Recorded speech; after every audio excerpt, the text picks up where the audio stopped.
Water. You see it everywhere, right?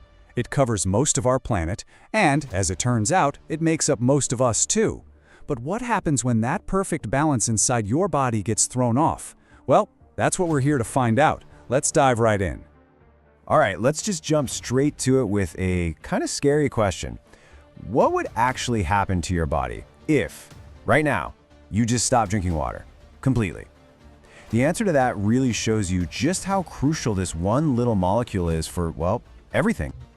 So get this, the average adult body, it's about 60% water.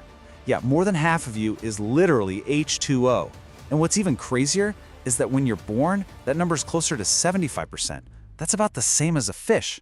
Kind of makes you think, right?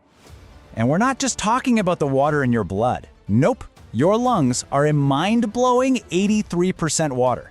That's actually how they're able to pull oxygen in with every single breath. Your brain, about 75% water, think the texture of a banana, and even your hard, dense bones are still 31% water. It's everywhere.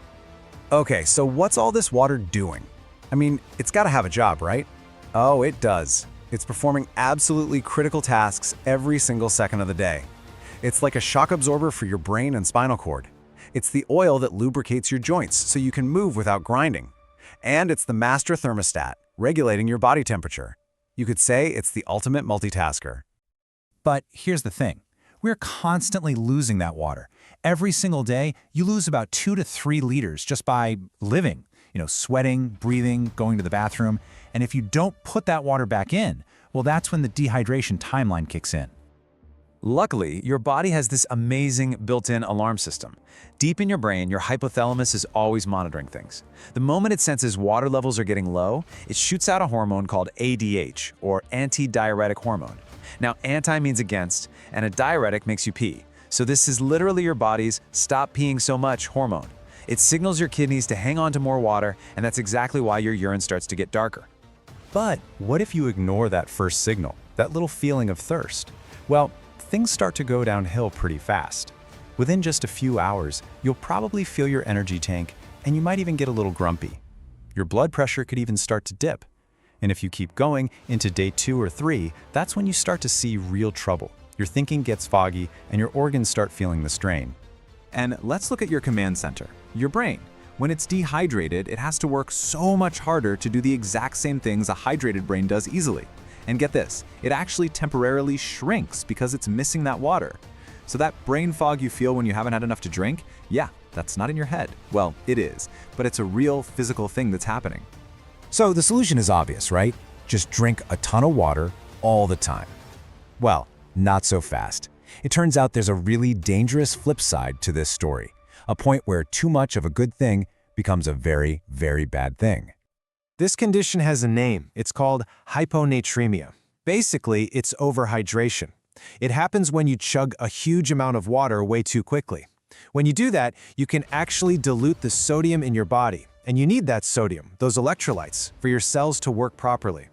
This is something athletes in particular have to watch out for, because they're trying to rehydrate really fast after intense exercise. So here's what goes down. When you're overhydrated, your brain totally shuts off that ADH hormone we talked about. With your sodium levels all diluted, water just floods into your cells, making them swell up like tiny water balloons. And at a certain point, your kidneys just get overwhelmed. They literally can't filter all that fluid fast enough to save the day. And the consequences of all that swelling, they are no joke. We're talking headaches, vomiting, and in the absolute worst cases, which thankfully are rare, it can cause seizures or even be fatal. It's an extreme scenario for sure, but it really drives home the point that with water, the goal isn't just more. The goal is balance.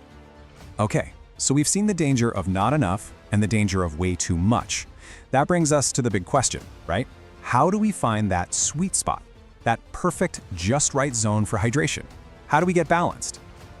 Now, I'm sure you've all heard it a million times. Drink 8 glasses of water a day. For a long time, that was the go-to advice. And it's a decent starting point. But what we know now is that your hydration needs are way more personal than a one-size-fits-all rule. So what are the modern guidelines? Well, for men, the recommendation is somewhere between 2.5 and 3.7 liters of total water a day. For women, it's about 2 to 2.7 liters. But notice I said total water. And remember, this is just a starting point. Your personal needs are going to change depending on how active you are, what you weigh, and even where you live. If it's hot and humid, you're going to need more. And here's a super interesting piece of the puzzle. You don't have to get all that water from a glass. Not at all.